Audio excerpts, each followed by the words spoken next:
अपने बीते संबोधन में प्रधानमंत्री नरेंद्र मोदी ने आत्मनिर्भर भारत आत्मनिर्भर देश की बात की थी। इसी के चलते एक छात्रा ने कलाकारी सीखी और बीते 1 साल से वे गणेश की मूर्तियां बना रही हैं। आपको बता दें कि आत्मनिर्भर बनने के लिए प्रधानमंत्री नरेंद्र मोदी ने लोगों से अपील भी की थी। इसी से प्रेरित होकर उपनगरीय क्षेत्र गढ़ा में रहने वाली छात्रा श्रद्धा ने अपनी आत्मनिर्भरता का श्री गणेश अपने परिवार के कामों में हाथ बटाकर किया। श्रद्धा चक्रवर्ती रानी दुर्गावती स्कूल में कक्षा 9वीं की छात्रा है। कम उम्र में श्रद्धा गणेश प्रतिमा बनाने की कला की बारीकियों को सीख चुकी थी। छात्रा श्रद्धा अन्य बच्चों की तरह सिर्फ पढ़ाई करना चाहती थी, लेकिन गरीबी ने उसे पढ़ाई के साथ प्रतिमा बनाने के व्यापार में धकेल दिया।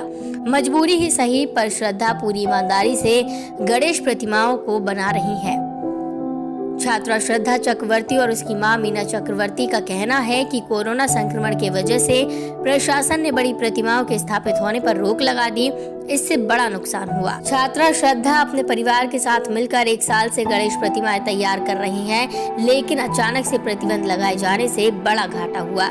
छात्रा श्रद्धा ने बताया कि कोरोना की वजह से स्कूल बंद है, पर ऑनलाइन पढ़ाई जारी है, लेकिन इस पढ़ाई से वे वंचित हैं। पढ़ाई जारी रखने के लिए एक मोबाइल की जरूरत थी। उसी जरूरत को पूरा करने के लिए वो प्रतिमा बनाने लगी। प्रतिमा बिक्री से जो आमदनी होगी उससे थोड़ा पैसा निकाल कर वो एंड्रॉयड मोबाइल खरीदेंगी और पढ़ाई शुरू करेंगी।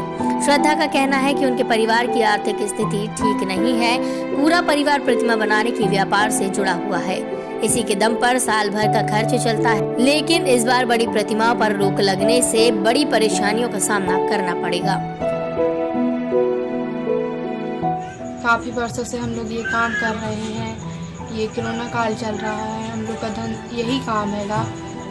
काम के कारण हम लोग स्कूल भी जाते थे। पापा थे, तभी से हम लोग को ये रुचि आई।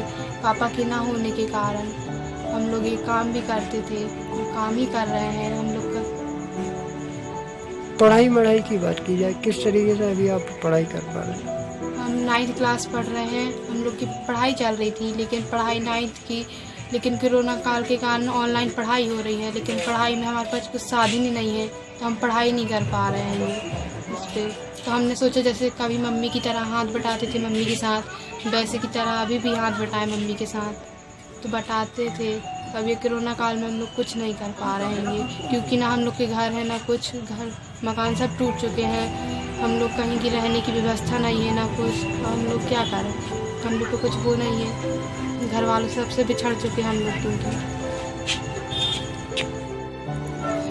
कोरोना काल चल रहा है, उससे पहले हमने मूर्ति बना के रख ली है 5 फीट 6 फीट की। 20 साल हो गए हमको मूर्ति बनाते। हमारे पति भी नहीं है, सुसाइड कर लिए हैं। उसके बाद में हम बस काम करते हैं, बच्चे मजदूरी पे जाते हैं। अब जी कोरोना काल लग गया, हमारी मूर्ति बुकिंग नहीं हुई है, और तो हम कैसे घर परिवार चलाएंगे?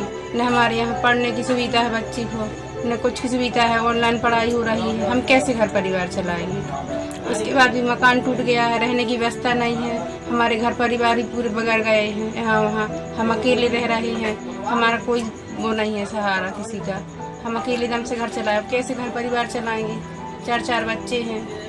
शासन प्रशासन से क्या अनुरोध है? कुछ नहीं मिला हमें शासन प्रशासन से भी। न कहीं जगह मिली, न कहीं प्लाट, न कहीं कुछ नहीं मिला हमको। कुछ आपने उनसे चर्चा है, कुछ ऐसी डिमांड रखी है कभी? उन्होंने बताया, आशा दी आप लोगों को? हमने बोली तो उन्होंने बोल दिया आपके पास कुछ नहीं है, राशन कार्ड वो नहीं, बिजली बिल नहीं है, मकान टैक्स रसीद नहीं, तो हमारे पास नहीं था तो हमने नहीं दिया।